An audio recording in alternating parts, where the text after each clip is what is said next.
with a record of 14 wins and 12 knockouts, standing at 5'9", weighing in at 145 pounds. Boxing out of her hometown of Dublin, Conor the Notorious McGregor.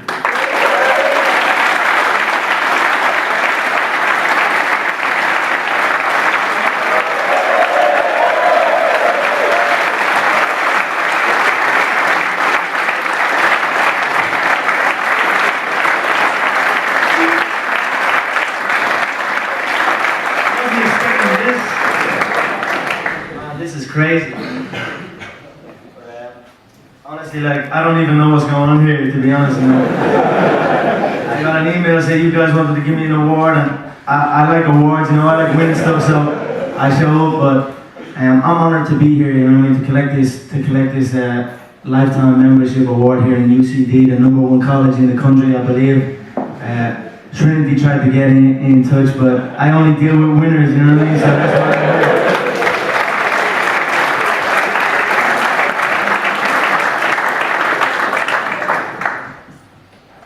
I don't know, has anyone any questions or?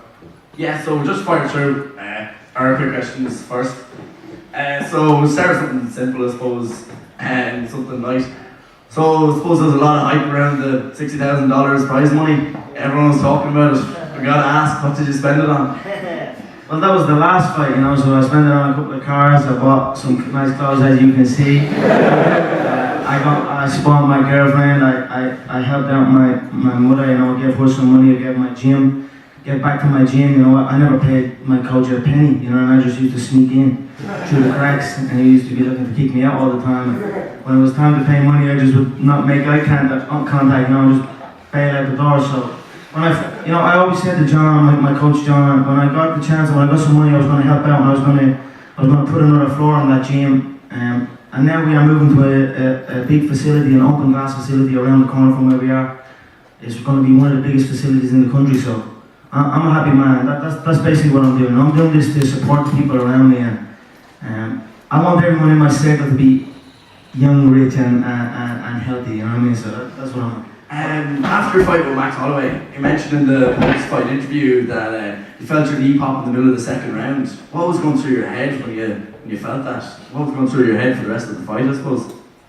In there, it's a weird feeling. You're having a million different conversations with yourself mid-fight, you know. And I heard the pop, but I just blocked it out. You know, nothing was going to stop me. You're gonna have to put me out to stop me coming forward, and to make me quit, you know. So I just, you know, I've trained my mind for this. Anything can happen. Any sort of scenario can happen inside the octagon. You know?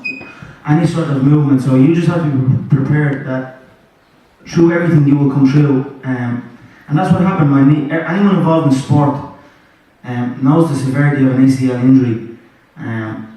You know, so I just kept going, you know, and just trust my move. I'm dynamic, you know. I can go to many places to win a fight. So I just went to another area that I'm comfortable with, and that helped support my knee, and got through it. Okay, perfect. That leads me to my next question. Actually, you once said in an interview that mind games are one place that you have the upper hand. Is there something in particular that you do to get yourself in that kind of mindset where nothing can get in the way? I don't know. I just have a belief in myself, you know.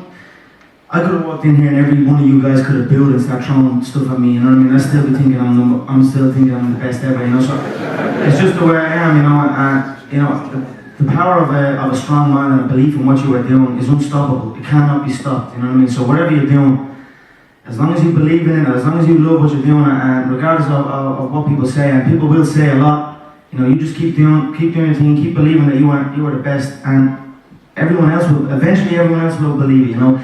The hype takes care of itself. You know, if you build a hype around yourself and with a belief, everyone else can see that. Your competitors can see that. You know that you are confident in everything, and it affects them. It affects them in their training, in the lead up. They're emotionally involved in it. So that's it. Just be cocky all the time, basically. Right, and the other thing is, you seem to be breaking all sorts of records with your to recover your knee. Seeing as it took welterweight George St. Pierre 10 months, are you not worried that like rushing it could be bad? That you could rush it and regret it later on? I mean, the thing with injury, you know, the thing with this kind of injury, you know, a lot of people have an ego too and think, I can do this now, you know, and try and go ahead of what they're doing. And they get setbacks because of that. You know, I'm just listening to instruction. The UFC have me working with the best people, and I'm blessed. Like, it couldn't have went better for me. If this had happened this had happened fighting for another organisation, it's an injury that I probably wouldn't have come back from, you know what I mean? But I have the best rehab people, you know, as well in LA and as well over here. I just follow instruction, you know what I mean? I'm young, I work hard, and there's no doubt, you know, it took George 10 months. I'm looking at a ballpark of 6 to 7 months, you know, before I step foot in the cage. So I'm happy at that, you know. I'm just going to keep working, keep my head down, and I will be back. Okay, cool. And well, one more thing. What advice would you give to a young budding MMA student here in UCD that wants to grow a beard like yours? Yeah, I don't know. Whatever you do not trim it. Yeah, because that's the thing. You think. You have good and bad days with your beard, yeah? I wake up and think sometimes I fucking hate this beard. And then I say, well, I'll trim it. And then I trim it, I was like, shit, why did I trim it? But don't ever trim it, just let it go. And it will come good. Okay, and last few points on through. Just a few real super quick questions. What's the most outrageous thing you've ever done? Feeling this isn't going to be a quick thing. I don't know what he is there. I don't know who's here either. You know, so I don't know. You know, I don't know. I don't do too much. You know, I'm gonna stay quiet. I've already got in trouble opening my mouth, so I'm not looking to lose my job. Not yet. Best thing you ever bought? I don't know. Probably trips away. You know, I bought some nice things, nice clothes, nice cars, and things like that. But the best thing I can buy is like holidays away from my girlfriend and me. You know, because they're the only one thing you can buy. You buy travel and you become richer. It's the only thing you can buy, you know, that you become more, you make more out of, you know, so. Okay, and hardest thing you've ever had to do? The hardest? Yeah. Damn, these are real hard questions. I don't know, probably this. You know, no one gave me a heads up of what way this was going to be set out. I literally got the email a couple of days ago. I didn't think it was going to be like this, you know, everyone kind of looking down on me. I just thought it was going to be like 5 people and 3 of them worked here or something. I don't know, this is probably the hardest.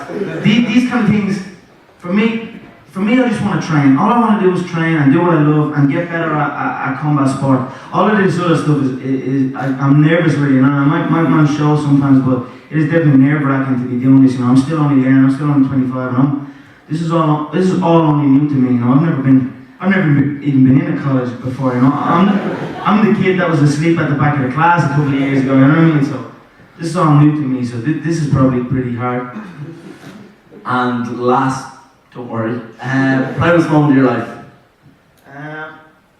Obviously, I tell you, the proudest moment was carrying that tricolour into that octagon, you know what I mean? Because there's so many martial artists in this country, and so many men and women dedicate their whole lives to combat sport, and we never had someone to bring our flag into. That flag was never in that octagon, you know. I never made that walk, so I'm just happy to be putting my country on the map. That was probably my proudest moment so far, you know. Just all my dreams to come true, all my visions, all my hard work. What I told people was going to happen was happening. I mean, when no one thought it would, you know. I mean, there was no one before me. There was no path I could have followed. And I couldn't show my man that there's this guy, Patio, whatever. He's in the UFC, look at the road he took, because there was none of that, you know. So I'm just happy, that was my proudest moment, walking in, making that first walk, carrying the tricolour high, and representing my nation. Perfect. And so that's all for me, Conor McGregor. Brandon.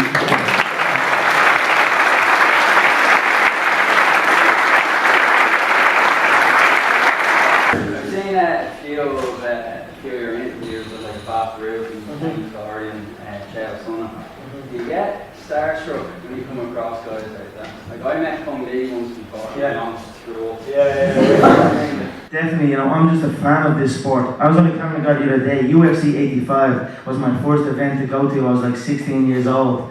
Matt Hughes, Thiago Alves was the main event. It was in the O2 Arena in London. And I was just in the crowd running down trying to scream at Chuck Liddell.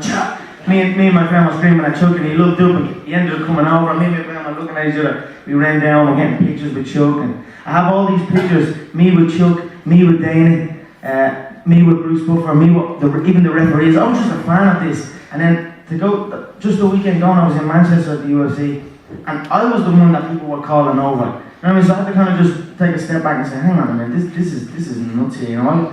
Not long ago, I was the guy calling these guys over, you know. So of course I get starstruck. I'm a fan of this game. It's my whole life. I don't do nothing else. I don't think about nothing else but this. So It's just hard to imagine because you always seem so confident, you know what I mean? Yeah. So if you come across someone like last year, and I always kind of just imagine you.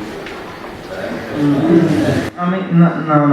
Look, when Arnie Schwarzenegger walked in the other day, and I was like a little teenage girl screaming for One Direction or something. I mean, I'm just a regular guy, you know what I mean? I'm only 25 years old. This is all only new to me. I'm starstruck by booking all this, you know what I mean? So, no, definitely, I'm blessed to be where I am at, you know what I mean? To be sharing the stage with these guys and you know, and showing these guys, these top competitors in the world who've been on the big stage for so long, showing them our little nation. You know, our little nation carries weight all around the world, and to be leading the way in combat sport in the premier unarmed combat organisation in the world, you know, it fills me with pride. I'm blessed. Thanks. Yeah, from that fight, who do you want? You know, honestly, I want a lot of people, because there's a lot of people talking a lot of shit. I mean, right now, you ask me tomorrow when there's a new guy. You know what I mean? Ask me tomorrow when there's a new opponent. But right now, probably, I'd like Diego Sanchez at 155. It's a lightweight fight. He's dirt. You know what I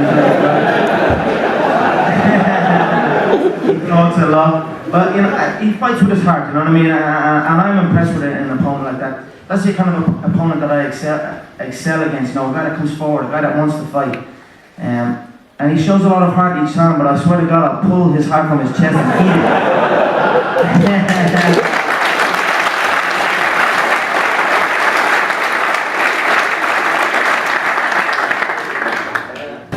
Yeah. I was wondering, did you see the Sanchez fight? I thought it was a great contest. Joe Rogan was saying it was the best fight he ever seen. He was like, hang on a minute, Joe. You know, if you want to make a career out of getting punched in the face, and people coming up to you and saying that was a great fight 10 years ago, now you're, you know, that's fair enough. But to me, it was a great contest. Gil looked good. Diego looked shit. You know, it was a good contest. It was a good contest. Yeah, what you make of Diego Sanchez saying that you don't prove him better? Well, you know, I can sit here and talk all day, and I will talk. You best believe that. But, you know, over time I will prove it. I'll shut them all up. Trust me on that. You know, I've been doing it since day one. You know, proving my support correct and silencing the hate. You know what I mean? So many people saying you can't do this, you can't do that. Well, then I do that, and then it's just silent. You know what I mean? So that's what I'm looking for. And we'll see. You know, the guy is slow. The guy is sloppy. The guy is predictable. You know, he's easily hit. He comes forward. He's open. It's a contest I want, and even now you're asking me these questions, I think I want it even more. Anderson Silva is the man, you know what I mean? Of course, how could you go against the Spider, you know what I mean?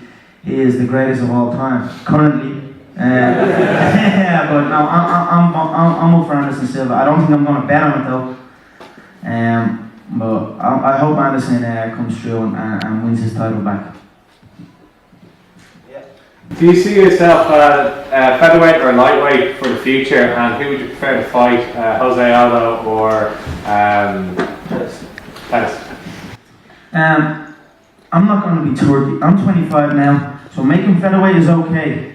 It's tough on the body every time, and each time it's very, very tough. Limiting, again, I can't stress how tough it is. You know, look, I got introduced as Conor McGregor, 145 pounds, but I'm not 145 pounds right now. I'm 170 plus, you know what I mean? So that's like 77 kilos.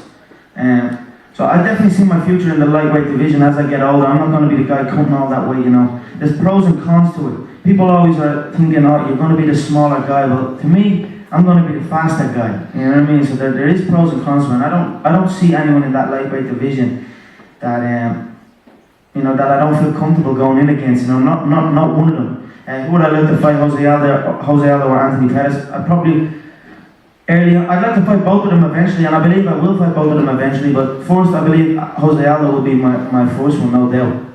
And sorry, just to follow up on that, if John Jones and Anderson Silva ever fought, or if they ever will fight, who would you fancy in that fight?